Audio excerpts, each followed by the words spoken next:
এতিয়া কি কৰিলে ভাল হয় মই একো ধৰিব পৰা নাই। মই জীৱনত ইমান আগুৱাই গ'লো যে মই এতিয়া উভতি আহিব নোৱাৰোঁ। মই মোৰ নিজৰ জীৱনটো ৰঙীন কৰিব খোজোঁ, কিন্তু মই নোৱাৰোঁ। এডভকেট গোস্বামী হতাই কিমান কষ্ট কৰি কাগজবোৰ উলিয়াইছিলোঁ, এতিয়া অফিচে অফিচে গৈ আকৌ উলিয়াব লাগিব। জেঠু,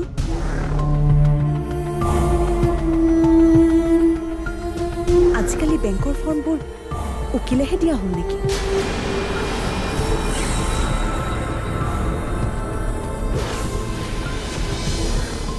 আচলতে মই জানি বুজিয়ে কাগজখিনি নষ্ট হ'বলৈ পানী পেলাইছিলোঁ।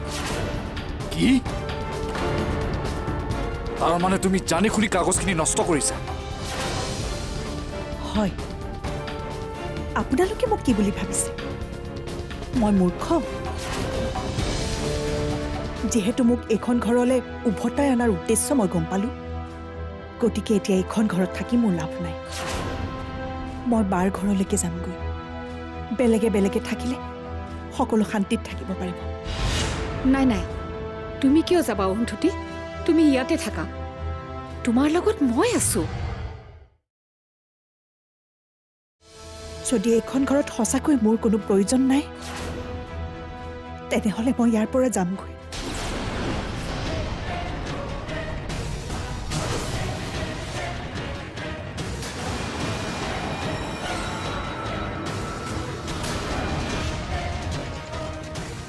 মই কিন্তু কৈ দিলোঁ, অৰুন্ধতীয়ে যদি আকৌ ঘৰ এৰি যায় তেনেহ'লে ময়ো ঘৰ এৰিম। মই আৰু এইখন ঘৰত নাথাকোঁ। নাই নাই, বহুত দেৰি হৈ গ'ল। মই এই কথাটোতে ভয় খাই আছিলোঁ। অলৰেডি অচিন্ত আৰু ময়ূৰীয়ে তাইক পাত পঢ়াই পঠিয়াইছে। সেইকাৰণে অৰুন্ধতীয়ে কোনো কাগজতেই চহী নকৰে। উপায় নাই আৰু, এতিয়া সকলো সা সম্পত্তি হাতৰ পৰা গ'ল বুলিয়ে ধৰা। নাই নাই, এয়া কেতিয়াও হ'ব নোৱাৰে।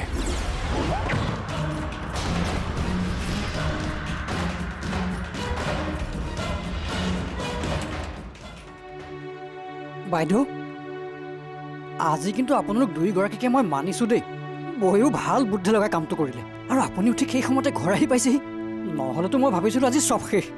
এনেও দাদা আৰু ভিনদেউৱে আপুনি ঘৰত নথকা সুবিধা বিচাৰিহে ফুৰে। অৰুন্ধতীয়ে কথাবিলাক স্পষ্টকৈ কৈ দি বৰ ভাল কাম কৰিলে। এতিয়া বাবা আৰু এখেতে মনতে কিবা ভাবি থাকিলেও একো লাভ নহ'ব। বাইদেউ, আগলৈকো আপুনি আৰু বৌ মিলি ঘৰখন এনেকৈ ধৰি ৰাখিলেই হয় আৰু।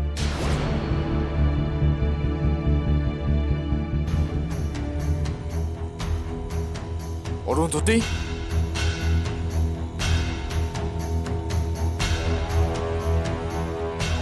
চোৱা, তোমাক সকলো কথা চিধা চিধিকৈ ক'লে বেয়া হ'ব বুলি ভাবিয়ে আমি দলিলত তোমাৰ পৰা চহী কৰাই ল'ব খুজিছিলোঁ। তুমি বহুদিনৰ মূৰত ঘৰলৈ উভতি আহিছা। এতিয়া ডিৰেক্টলি সম্পত্তিখিনি মই ল'ব খুজিলে তুমি হয়তো মনত দুখ পাবও পাৰা। এতিয়া তুমি সকলো কথা চিধা চিধিকৈ গম পাইছা। ভালেই হৈছে, এতিয়াৰে পৰা কোনেও কাকো একো ফাঁকি দিব নালাগে। তুমি স্ব ইচ্ছাৰে চহীকেইটা কৰি দিয়া।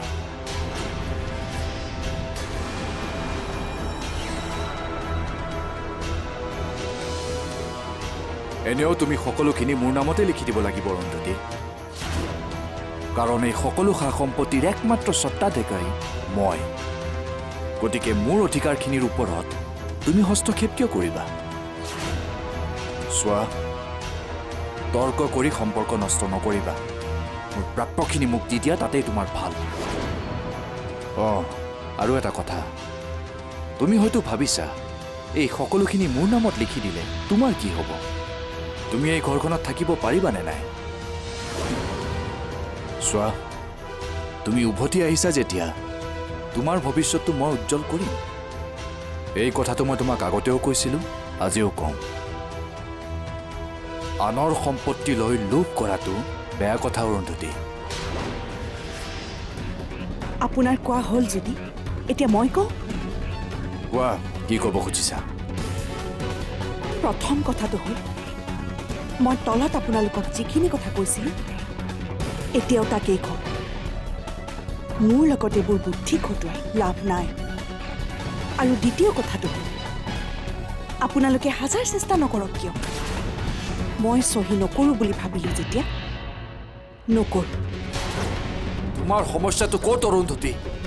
আপোনালোকে মোক এইখন ঘৰৰ সদস্য হিচাপে স্থান নিদিব পাৰে, কিন্তু ককাই মোক এইখন ঘৰৰ বোৱাৰী হিচাপে এই ঘৰখনৰ ৰক্ষাৰ বাবে সকলো দায়িত্ব মোক গতাই থৈ গৈছে। সকলো সা সম্পত্তি মোৰ নামত কৰি দি থৈ গৈছে।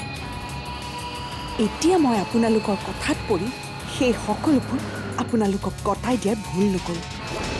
যি কৰে কৰক, কিন্তু এই প্ৰসংগটো মই ইমানতে শেষ হ'লে ভাল পাম।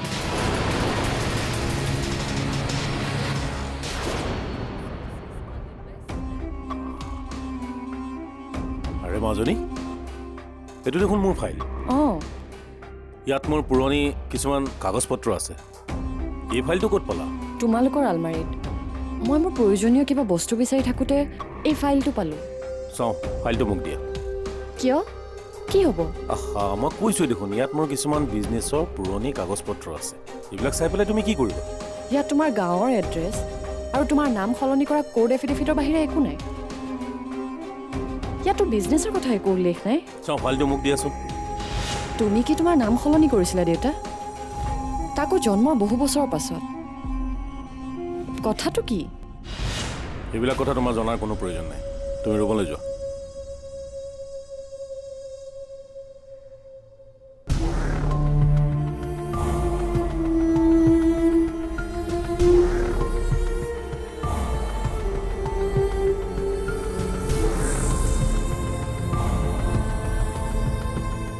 তোমাৰ দেউতাৰ সম্পত্তিতে আপত্তি কৰিবাই।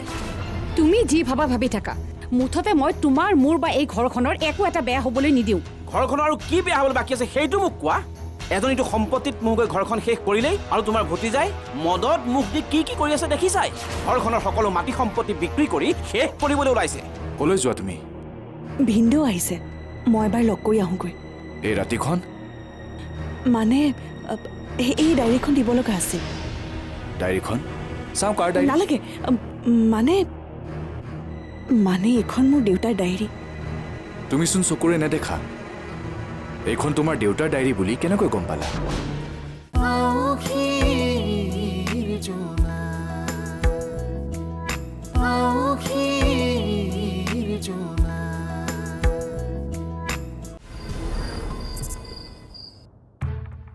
মই কি কৰিলোঁ? প্ৰশ্ন নকৰিবা গায়ত্ৰী, এইবোৰ সকলো তোমাৰ কাৰণেই হৈছে। মোৰ কাৰণে? অঁ, তুমি অৰুন্ধতীক চহী কৰিবলৈ মানা কৰিলা। নহ'লে অৰুন্ধতী আমাৰ পৰিকল্পনাৰ কথা কেনেকৈ গম পালে? তুমি তাৰমানে মাটি বাৰীৰ কথাবোৰৰ পৰা এতিয়ালৈকে ওলাবই পৰা নাই। এইটো সৰু কথা নহয় গায়ত্ৰী। আৰে, আমি পথৰ ভিখাৰী হ'বলৈ গৈ আছো আৰু তোমাৰ গাত কথা লগাই নাই। তোমাক মই বাৰে বাৰে একেটা কথাকে কৈ আছো যে এইবোৰ তোমাৰ ভুল ধাৰণা। অৰুন্ধতী আমাৰ ঘৰৰে মানুহ, গতিকে মাটি সম্পত্তিখিনি অৰুন্ধতীৰ নামত থাকক বা আমাৰ নামত থাকক, একো সমস্যা নহয়। তুমি ঘৰৰ ভিতৰত থকা মানুহ, তুমি এইবোৰ কথা বুজি নাপাবা। জীৱনত মই তোমাৰ লগত কিমান বছৰ সংসাৰ কৰিলোঁ, তথাপিও মই কোনো দিনে কোনো কথাতে আপত্তি কৰা নাছিলোঁ। কিন্তু এইটো কথাত মই আপত্তি কৰিম। বুজিছো, তোমাৰ দেউতাৰ সম্পত্তিতে আপত্তি কৰিবাই। তুমি যি ভাবা ভাবি থাকা, মুঠতে মই তোমাৰ মোৰ বা এই ঘৰখনৰ একো এটা বেয়া হ'বলৈ নিদিওঁ। ঘৰখনৰ আৰু কি বেয়া হ'বলৈ বাকী আছে সেইটো মোক কোৱা। এজনীটো সম্পত্তিত মোক গৈ ঘৰখন শেষ কৰিলেই আৰু তোমাৰ ভতিজাই মদত মুখ দি কি কি কৰি আছে দেখিছাই। ঘৰখনৰ সকলো মাটি সম্পত্তি বিক্ৰী কৰি শেষ কৰিবলৈ ওলাইছে আৰু মই ঘৰখন বচাবলৈ ওলোৱাটোত মোৰেই ভুল হ'ল। তুমিতো সেই একেটা কামকে কৰিব খুজিছা। মাটি সম্পত্তিখিনি নিজৰ নামত লিখি লৈ তুমি কি ভাল কৰিব খুজিছা? মই হ'লে একো বুজি পোৱা নাই। তাৰমানে তুমি কি ক'ব বিচাৰিছা? মই ঘৰখনৰ বেয়া চিন্তা কৰোঁ। ইমান দিনে বিপদে আপদে ঘৰখনত কেবাৰী খাটি থকাটো তোমাৰ চকুত নপৰিল? অ', আজি মই মোৰ প্ৰাপ্য বিচৰাটোতে তোমাৰ চকুত পৰিল। তুমি কথাবিলাক কিয় তেনেকৈ কৈছা? ঘৰখনৰ সকলোবোৰ চোৱা চিতা কৰাৰ দায়িত্ব তোমাৰেই। দেউতাই তোমাক কোনোদিনে জোৱাই বুলি ভবা নাছিল, নিজৰ ল'ৰা বুলি ভাবিছিল। তোমাৰ যদি কিবা আপত্তি আছিল তেতিয়াহ'লে দেউতাৰ আগত কথাবিলাক ক'ব লাগিছিল। তুমি যদি সহায় কৰাৰ বিনিময়ত কিবা এটা বিচাৰিছিলা তেতিয়াহ'লে দেউতাৰ আগত কিয় নকলা?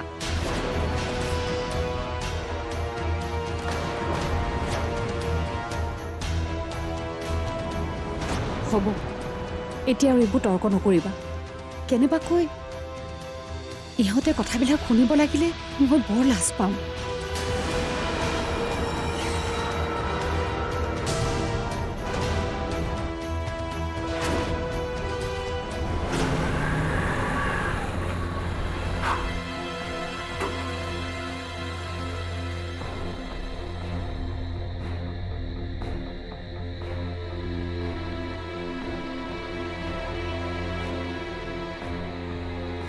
অৰুন্ধতী মই পালোহি মই গেটৰ সন্মুখতে আছোঁ মই ভিতৰলৈ নাযাওঁ দিয়া ঠিক আছে ভিন্দু মই গৈ আছোঁ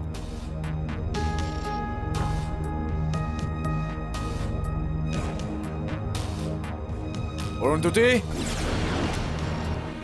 অৰুন্ধতী কলৈ যোৱা তুমি ভিন্দু আহিছে মই এবাৰ লগ কৰি আহোঁগৈ এই ৰাতিখন মানে এই ডায়েৰীখন দিব লগা আছিল ডায়েৰীখন চাওঁ কাৰ ডায়েৰী নালাগে মানে মানে এইখন মোৰ দেউতাৰ ডায়েৰী তুমিচোন চকুৰে নেদেখা এইখন তোমাৰ দেউতাৰ ডায়েৰী বুলি কেনেকৈ গম পালা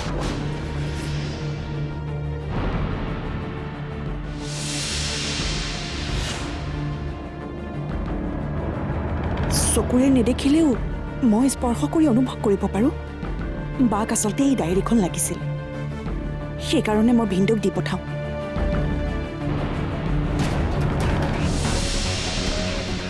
কথাকেইটা অৰুন্ধতীয়ে সঁচাকৈ কৈছেনে মোৰ কিন্তু সন্দেহ আছে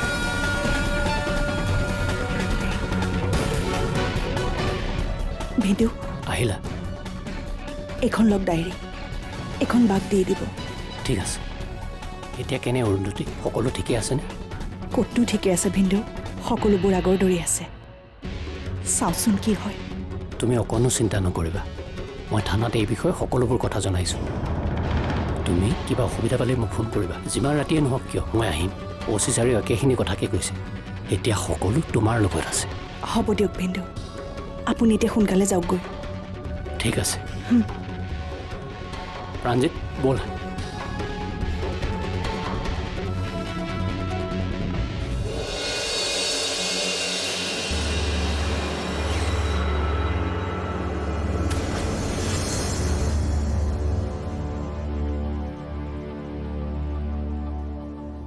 তুমি ৰাতিখন বেগত কিয় কাপোৰ ভৰাইছা মই কাইলৈ পুৱাতে ভোগজান যামগৈ হঠাৎ কিয় মই এইখন ঘৰৰ আলহীহে সদস্য নেকি মই ইয়াত সদায় থাকিম নেকি তুমি এনেকুৱা কিয় কৰিছা দেউতাইতো সেইটোৱে প্ৰমাণ কৰি থৈ গ'ল মই ঘৰখনক ভাল পালে কি হ'ব ঘৰখনৰ মানুহবোৰে মোক ভাল পাই জানো নিজৰ সদায় নিজৰেই গতিকে মই আৰু ইয়াত নাথাকোঁ তুমি এইবোৰ কি কৈছা বাবাই শুনিলে বৰ বেয়া পাব বাবা নালাগে আন কোনোবাই বেয়া পালেও মই কাকো খাতিৰি নকৰোঁ তাৰমানে মোকো তুমি এৰি থৈ গুচি যাবা মই এবাৰ যাম বুলি ভাবিলোঁ যেতিয়া মোক ইয়াত কোনেও ৰাখিব নোৱাৰে এতিয়াৰ পৰা মই যি কৰিম নিজ ইচ্ছাত কৰিম আগৰ কথা বেলেগ আছে ঘৰখনৰ বিপদে আপদে ৰাতি হ'লেও মই অকলে গাড়ী লৈ গুচি আহিছিলোঁ এতিয়াৰ পৰা স্বাৰ্থপৰ হ'বলৈ শিকিম নিজক ক্ষতি কৰি কোনো কামেই নকৰোঁ এইবোৰ তুমি কি কৈছা অঁ এতিয়া মই যিটো কথা ভাবিছোঁ বহুত আগতেই ভাবিব লাগিছিল বহুত দেৰি হৈ গ'ল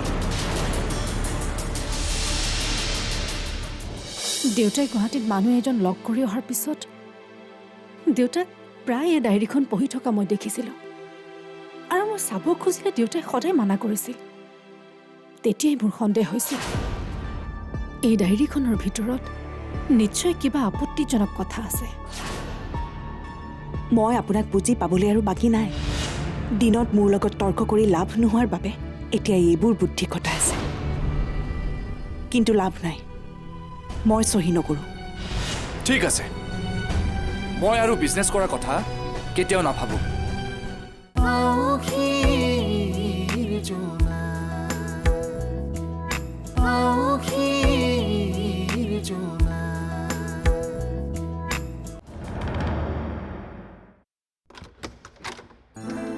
তুমি আহিলা অঁ পালোহি ইমান দেৰি কৰিছা মোৰ চিন্তাই হৈ গৈছিল ইমান চিন্তা কৰিব নালাগে দিয়া মই অৰুন্ধতীক কিন্তু মই ভালেই দেখিলোঁ অঁ এইখন ডায়েৰী লোৱা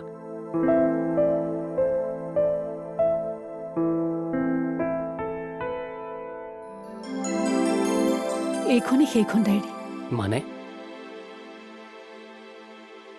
মানে ভণ্টিৰ বিয়াৰ আগত দেউতাই গুৱাহাটীত মানুহ এজন লগ কৰি অহাৰ পিছত দেউতাক প্ৰায় এই ডায়েৰীখন পঢ়ি থকা মই দেখিছিলোঁ আৰু মই চাব খুজিলে দেউতাই সদায় মানা কৰিছিল তেতিয়াই মোৰ সন্দেহ হৈছিল এই ডায়েৰীখনৰ ভিতৰত নিশ্চয় কিবা আপত্তিজনক কথা আছে হয় নেকি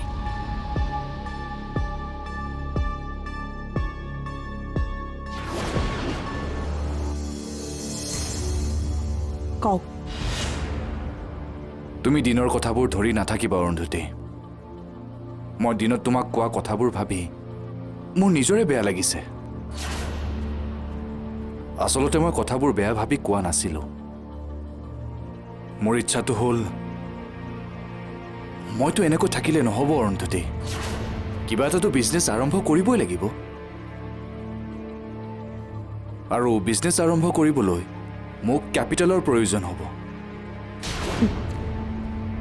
সেইকাৰণে আপুনি ভোগজানৰ মাটিখিনি বিক্ৰী কৰি দিয়াৰ কথাটো ভাবিছে নহয় জানো? নাই নাই অৰুন্ধতী, পত্নী হিচাপে তোমাৰ পৰা পৰামৰ্শহে বিচাৰিছোঁ। ভোগজানৰ সকলোখিনি মাটি বিক্ৰী কৰি নিদিওঁ। যিখিনি বিক্ৰী কৰিলে বিজনেছৰ কেপিটেলখিনি হয় সেইখিনিয়ে আৰু। যদি আপোনাৰ পত্নী হিচাপে মোৰ পৰা কিবা পৰামৰ্শ বিচাৰিছে, তেনেহ'লে মই আপোনাক এটা পৰামৰ্শ দিব পাৰোঁ। ককাই নিজৰ তেজত পানী কৰি ঘটা সম্পত্তিবোৰ বিক্ৰী কৰি আপুনি ডাঙৰ ব্যৱসায় নহ'লেও হ'ব। তাতকৈ নিজেই কষ্ট কৰক। আপোনাৰ মূলধনহে নাই, প্ৰতিভাটো আছে। নিজৰ জ্ঞানখিনি ব্যৱহাৰিক জ্ঞানলৈ পৰিণত কৰক। তুমি কথাটো বুজা নাই অৰুন্ধতী। চাওক, মই আপোনাক বুজি পাবলৈ আৰু বাকী নাই। দিনত মোৰ লগত তৰ্ক কৰি লাভ নোহোৱাৰ বাবে এতিয়া এইবোৰ বুদ্ধি ঘটাই আছে, কিন্তু লাভ নাই। মই চহী নকৰোঁ। ঠিক আছে, মই আৰু বিজনেছ কৰাৰ কথা কেতিয়াও নাভাবোঁ, কিন্তু এতিয়াৰে পৰা ঘৰখন চলোৱাৰ দায়িত্ব তোমাৰ। আপোনাৰ যদি ব্যৱসায় কৰাৰ ইমানেই ইচ্ছা, তেনেহ'লে ভোগজানৰ ব্যৱসায় নাচাই কিয়? মই ভোগজানৰ নিচিনা গাঁও এখনলৈ গৈ বাগান ফেক্টৰী চোৱা চিতা কৰিব নোৱাৰোঁ। তেনেহ'লে উপায় নাই। তুমি জানা, তোমাৰ কাৰণে দাদুৱে মোক বেয়া পাইছে। তোমাৰ পৰা সাধাৰণ চহী এটা কৰাব নোৱাৰাৰ বাবে মোক ঠাট্টা ইটিকিং কৰিছে। পত্নীৰ তলতীয়া বুলি মোক হাঁহিছে। আপুনি মোক আৰু এইবোৰ কথা কৈ অশান্তি নিদিব। মই মোৰ ইচ্ছাৰ বিৰুদ্ধে একো কাম নকৰোঁ, আৰু ককাই মোক এইবোৰ কৰিবলৈ অনুমতি দি থৈ যোৱা নাছিল।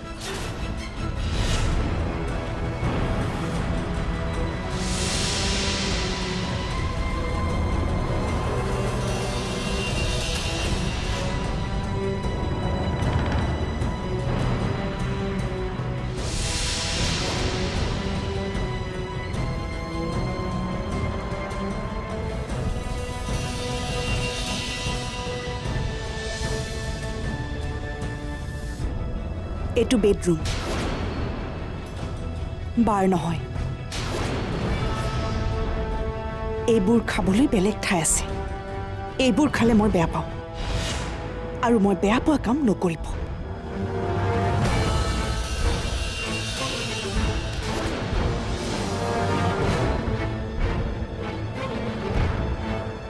আকৌ বুলি আপুনি সলনি হৈছে? কোনো ভাল মানুহে এনেদৰে বেডৰুমত কুৰাপান নকৰে।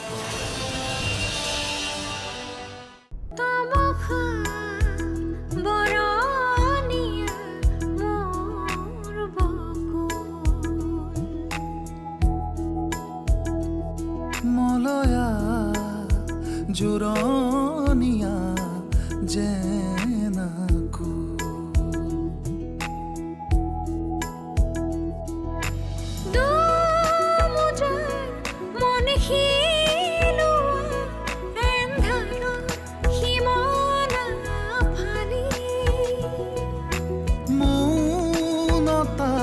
ৰ'দ বিলোৱা সপোন